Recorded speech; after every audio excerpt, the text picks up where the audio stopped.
उवाच नमस्तेऽस्तु महामाये श्रीपीठे सुरपूजिते शङ्खचक्रगदाहस्ते महालक्ष्मी नमोऽस्तु ते।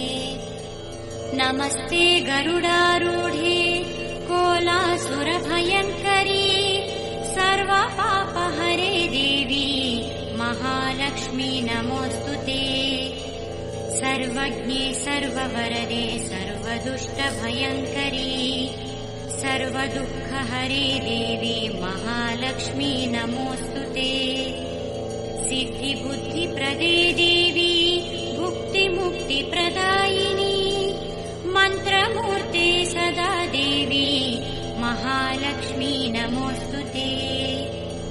आद्यन्तरहिते देवी आद्यशक्ति महेश्वरी योगज्ञे योगसम्भूते महालक्ष्मी नमोऽस्तु ते।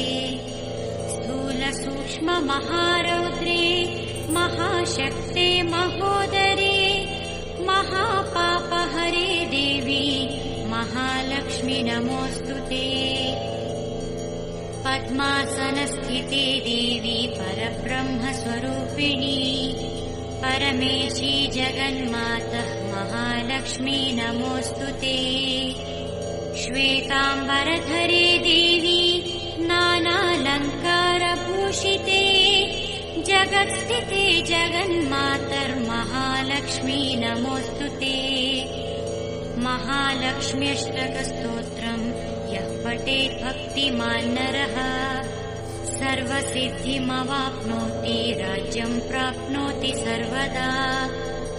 एककालं पठे नित्यं महापापविनाशनम् द्विकालं यः पठे नित्यं धनधान्यसमन्वितः त्रिकालं यः पठे नित्यं महाशत्रुविनाशनम् महालक्ष्मी भवे नित्यं प्रसन्ना वरदा शुभा।